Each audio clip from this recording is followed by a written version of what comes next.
السلام علیکم ورحمۃ اللہ تعالی وبرکاتہ۔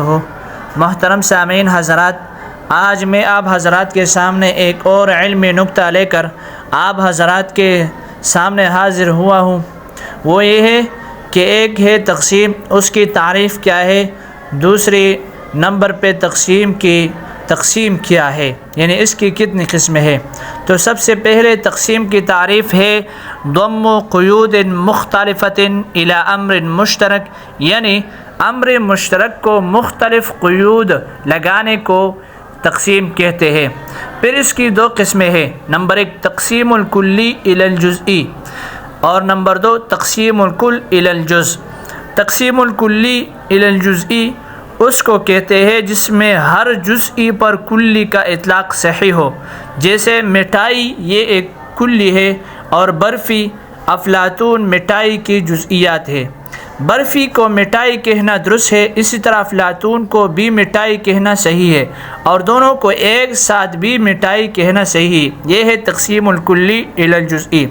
دوسری نمبر پہ تقسیم الکل الی الجزء ہے۔ اس کو کہتے ہیں جس میں ہر جز پر کل کا اطلاق صحیح نہ ہو، جیسے مکان یہ کل ہے اور دروازہ کھڑکی وغیرہ اس کے اجزاء ہے۔ دروازہ کو مکان کہنا صحیح نہیں ہے، اور اسی طرح کھڑکی کو بھی مکان کہنا درست نہیں ہے، البتہ دروازہ کھڑکی وغیرہ کے مجموعہ کو مکان کہنا درست ہے۔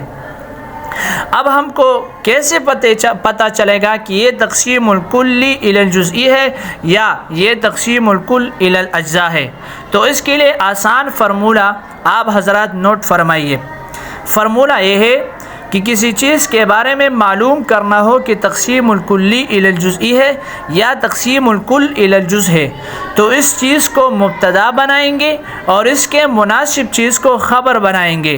اگر جملہ صحیح بنتا ہے تو تقسیم الکلی الی الجزئی ہے، اور اگر جملہ غلط بنتا ہے تو تقسیم الکل الی الجزء ہے۔ مثلا پہلے کے لیے مثال، برفی کے متعلق ہمیں معلوم کرنا ہے کہ تقسیم الکلی الی الجزئی ہے یا تقسیم الکل الی الجزء ہے، تو برفی کو مبتدا اور اس کے مناسب مٹھائی کو خبر بنا دو۔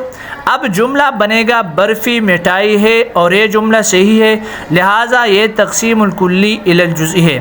دوسری کے لیے مثال، دروازہ کے بارے میں معلوم کرنا ہے کہ تقسیم الکلی الی الجزئی ہے یا تقسیم الکل الی الجزء ہے، تو دروازے کو مبتدا اور اس کے مناسب کمرہ اس کو خبر۔ اب جملہ بنے گا دروازہ کمرہ ہے، اور یہ جملہ غلط ہے، لہٰذا یہ تقسیم الکل الی الجزء ہے۔